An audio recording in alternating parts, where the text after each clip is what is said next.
Omar Aguapara con nosotros. Bienvenido, Omar. Muchas gracias por atendernos. Hola Mávila, hola Carlos, ¿Qué tal, Omar? gracias por la invitación. Bien, hablábamos de que más o menos el balance del 24 ya creo que para todos es bastante claro. Las encuestas, los sondeos ya han demostrado que claramente que nuestros gobernantes, ya sea en el Poder Ejecutivo, en el Poder Legislativo o incluso en el sistema de justicia, no satisfacen a la población. Si hubiera que enumerar los desafíos que tenemos para cada uno de estos poderes, que son finalmente los tres anclas del trípode en un sistema democrático, Mar, ¿cuál diría usted que son estos desafíos?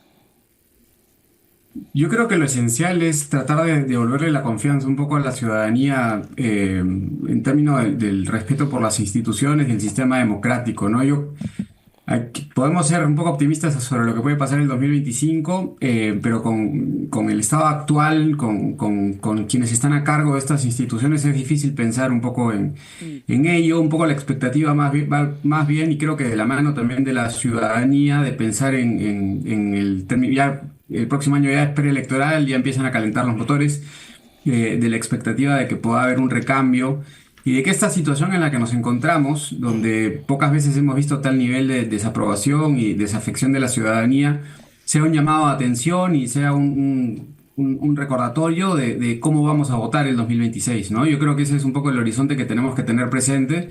No creo que cambien mucho las cosas en el 2025 en general. Se van a mover un poco las fichas pensando más bien en lo que va a pasar a partir de abril, cuando se convoquen a elecciones generales, cuando la presidenta tenga que convocar a elecciones generales, hacia julio, cuando de repente se empiecen esperemos, a conformar algunas alianzas para que no hayan 30, 40, 50, 60 partidos en En el el partidor, partidor, claro. y hasta fines de año, especialmente también cuando tengan lugar estas elecciones internas, ya no van a ser muy primarias, muy competitivas, pero que por lo menos nos van a dar una mejor idea de quién va a estar candidateando por cada Omar, partido, ¿no? sí, el día de ayer conversábamos aquí en Ampliación de Noticias con el ministro de Agricultura y él decía que ellos no trabajan con las encuestas en la mano, que el gobierno no lo hace así y que va a ser más importante ver cómo termina la presidenta y que él cree va a terminar muy bien. Es decir, de alguna manera restándole importancia a las fotografías del momento. ¿Habría que decirle al ministro que esas fotografías son importantes? Es que se puede pensar así, ¿no? Que es una fotografía, pero esto es es como una película que estamos viviendo en tiempo real donde las encuestas muestran con una consistencia lo mismo de siempre. No es que diciembre nos muestre una imagen y agosto nos muestre otra y de repente en julio podamos tener otra mejor, otro diferente ángulo, otro momento que se capture. Yo creo que la tendencia desde que empezó este gobierno, desde que empezó con el pie equivocado claramente en diciembre y en enero, con ese inicio tan violento que tuvimos sobre todo en el sur del Perú. Estamos de vuelta en Ampliación de Noticias. Hoy, 31 de diciembre, Mávila Huertas y Carlos Villarreal estamos con ustedes conversando con el secretario general de Transparencia, Omar Aguapara, haciendo un balance de la gestión del Ejecutivo y Legislativo en este 2024 que ya culmina y los desafíos para el 2025. Omar, le había planteado la interrogante sobre en qué medida se ha registrado, se ha concretado este debilitamiento de ciertas instituciones u organismos a raíz de normas aprobadas en el Congreso y refrendadas por el Poder Ejecutivo. Perfecto, Carlos. Nosotros publicamos la semana pasada un informe que titulamos Los 20 golpes legislativos. Este año ha sido un año predominantemente liderado por el Congreso, ¿no? Yo creo que gran parte del accionar, del ritmo, lo ha impuesto el Legislativo, el Congreso, y de ahí hemos identificado 20 leyes que han socavado la democracia, la institucionalidad, los derechos humanos, la educación, la lucha contra el crimen organizado, sobre todo, ¿no? Creo que eso ha sido lo más llamativo este año, de cómo lo que la gente identifica como el principal problema que tenemos en el Perú se ha visto más bien favorecido de alguna manera, o esa lucha se ha visto debilitada por normas que han surgido directamente del Parlamento.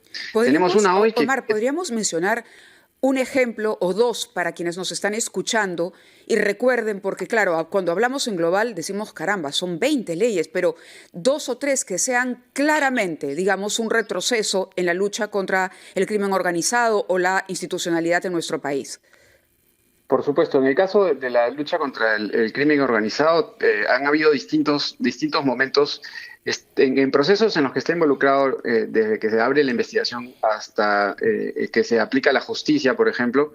Tenemos el tema de la detención preliminar, esa norma que tuvimos todo el drama la semana pasada, que el Congreso promulga, después todos se echan para atrás, hoy el Ejecutivo no la observa y seguimos teniendo organizaciones criminales a las que no se les puede intervenir por la derogación de la detención preliminar, por ejemplo, ¿no? Y es un problema que todavía tenemos.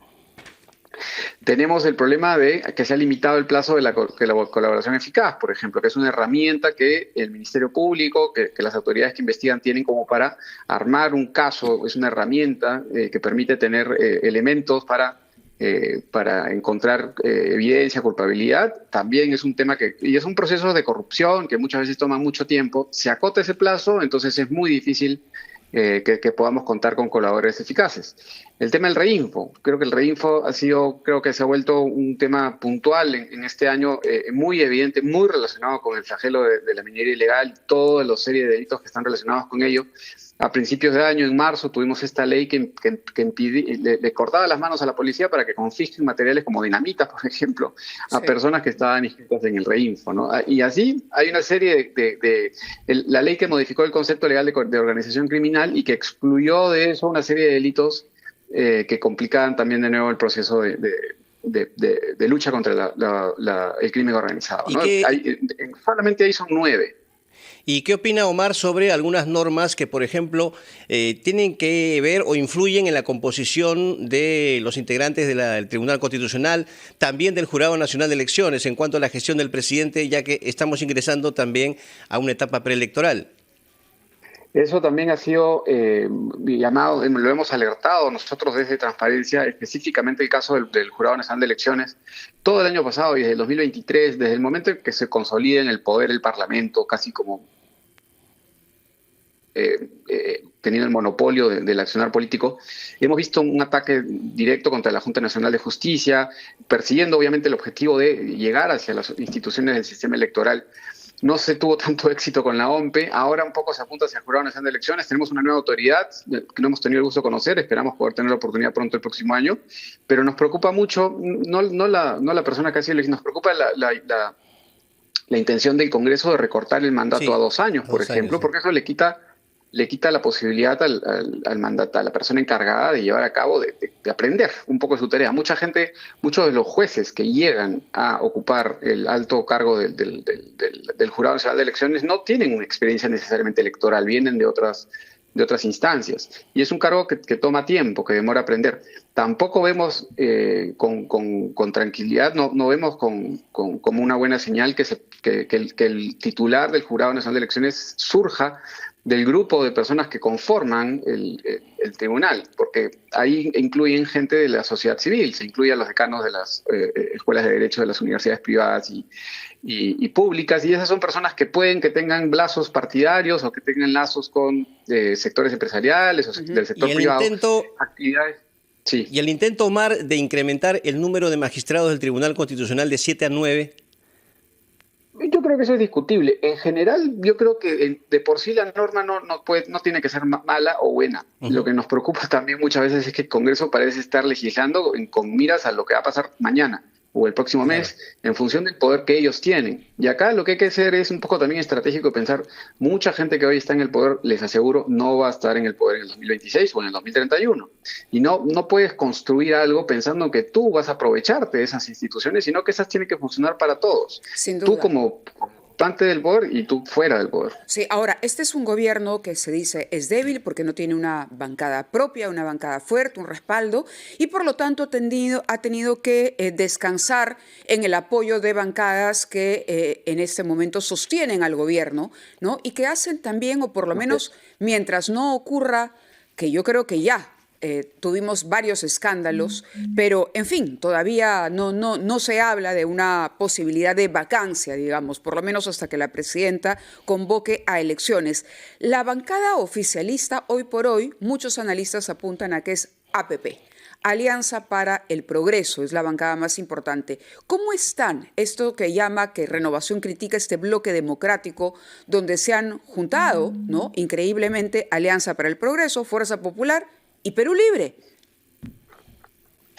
Es lo que hemos visto, incluso en las votaciones que hemos recogido, donde hemos visto estas 20 normas, ¿no?, que se han promulgado en el Congreso. Vemos un alto nivel de consenso entre bancadas que parecieran estar que estaban en opuestas los ideológicamente. extremos, ¿no? Se supone que Así es. estaban, por lo menos durante la campaña anterior, nos mostraban que estaban en los polos opuestos, pero que sin embargo se han encontrado ahora y que son además el sostén de todo lo que está ocurriendo, son justamente el motor, mejor dicho, de esta desinstitucionalización que usted está claramente graficando.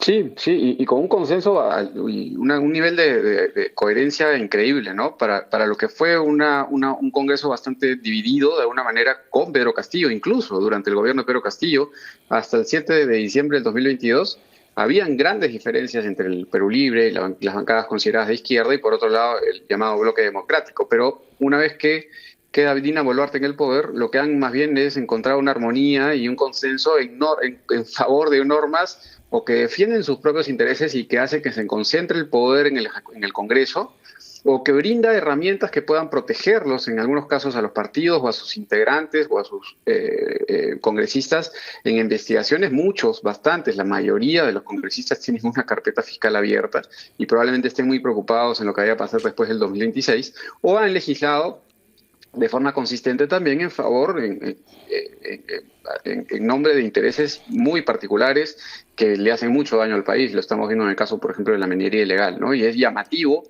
que haya encontrado ese consenso. Lo que un poco la esperanza, el optimismo viene de la mano que el 2025, ya siendo un momento preelectoral, esa armonía se pueda romper pensando en que cada uno va a buscar su propio interés, ¿no? Omar, y un aspecto importante es la transparencia de nuestras autoridades. En este año, ¿usted considera que ese aspecto se ha respetado, empezando, diríamos, por la cabeza, ¿no?, que es la presidenta de la República, los ministros y también en el Congreso? Porque hay, usted lo ha dicho, denuncias graves, ¿no?, investigaciones que involucran inclusive la propia mandataria, pero no hemos tenido acceso a la información. No, hay que celebrar y rescato enorme el gran trabajo que han tenido los medios de comunicación, como ustedes, en llegar a hacer ese trabajo de oposición y denunciar los numerosos escándalos que hemos tenido y escándalos de corrupción que se han tenido a lo largo del año. Si algo ha caracterizado un poco a este gobierno, y no es solo este gobierno, viene de atrás, recordemos cómo Pedro Castillo se reunía en Girón Zarratea, por ejemplo, ¿no? Sí. Hay una tendencia lamentable en los últimos años hacia retroceder en aspectos de acceso a la información y transparencia en general. Y eso creo que es evidencia de que hay mucho recelo y mucho temor de que hay cosas que no puedan saberse, ¿no? Y creo que es evidente que un gobierno o autoridades que se muestran reacias a proporcionar información que debería ser de acceso público, creo que habla bastante mal de lo que probablemente quieran esconder. Y empezando, Omar, decía yo por la cabeza, por la presidenta, que lamentablemente no rinde cuentas al país, ¿cierto? No rinde cuentas. Tal como lo señalas, hay un informe de comercio precisamente que detalla que en su agenda hay el 30% del año está vacío, no hay explicaciones sobre lo que ha pasado en ese momento. No ha sabido dar explicaciones sobre el caso de los Rolex, o se ha demorado mucho, finalmente da explicaciones que no tienen sentido. El mismo caso con el tema de las operaciones. Creo que hay una gran falta de transparencia y de sinceridad y de ganas también de rendirle cuentas a la ciudadanía en general.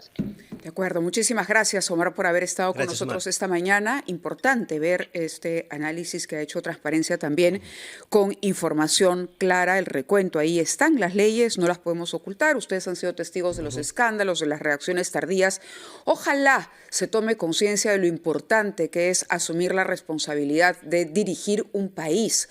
Ojalá se entienda en algún momento y puedan reflexionar de cara al próximo año, que va a ser clave. Muchísimas gracias al secretario general de Transparencia, Omar Aguapara, por estar con nosotros, y feliz año, Omar. Feliz año para ustedes también. Muchas gracias.